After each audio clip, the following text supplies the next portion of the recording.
जो लोग सवाल पूछ रहे थे कि मुख्यमंत्री योगी आदित्यनाथ के जापान और सिंगापुर दौरे से उत्तर प्रदेश को क्या मिला, उन्हें ये तस्वीरें गौर से देखनी चाहिए। ये तस्वीरें जवाब हैं उन लोगों को जो केवल आंकड़ों में विकास ढूंढते हैं। जापान की धरती पर जब एक 8 साल का बच्चा भगवाधारी योगी के सामने साष्टांग दंडवत प्रणाम करता है तो समझ आता है कि योगी आदित्यनाथ केवल एक मुख्यमंत्री नहीं बल्कि भारतीय संस्कृति के एक वैश्विक एम्बेसडर बन चुके हैं। लाखों करोड़ों के निवेश की बातें अपनी जगह हैं, लेकिन जापान में योगी का क्रेज कुछ अलग ही स्तर पर था। वहाँ रहने वाला एक 8 साल का बच्चा जो जापानी सभ्यता में पला बड़ा है, जब योगी से मिलता है तो न केवल उनके पैर छूता है बल्कि शुद्ध संस्कृत में श्लोक सुनाता है।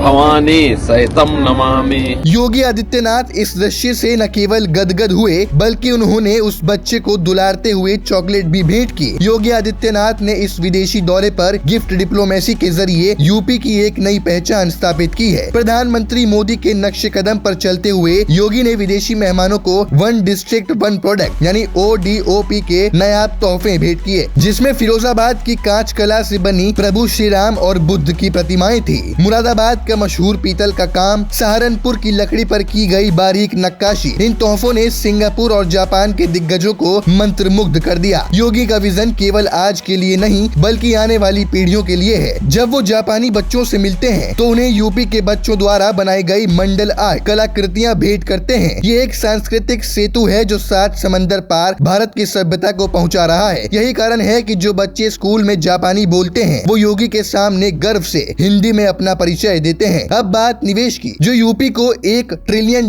की इकोनॉमी बनाने की ओर ले जा रहा है। सिंगापुर करीब 1 लाख करोड़ रुपए के निवेश का करार, जापान पहले ही दिन 11,000 करोड़ रुपए का समझौता, फॉक्सकॉन ताइवान की इस दिग्गज सेमीकंडक्टर कंपनी ने ग्रेटर नोएडा में अपनी फैक्ट्री लगाकर रोजगार के नए द्वार खोल दिए हैं। आज सिंगापुर की गलियों में नारा गूंजता है, योगी है तो यूपी है। स्वामी विवेकानंद की तरह भगवा वस्त्र पहने जब योगी आदित्यनाथ विदेशी धरती पर भारत की शक्ति का बखान करते हैं तो हर भारतीय का सीना गर्व से चौड़ा हो जाता है। दशकों तक जिस यूपी को केवल पिछड़ापन मिला, आज वही यूपी विकास और अध्यात्म के संगम से दुनिया का नेतृत्व कर रहा है। क्या आपको भी लगता है कि योगी अब एक ग्लोबल ब्रांड बन चुके हैं? अपनी राय कमेंट बॉक्स में जरूर बताइएगा।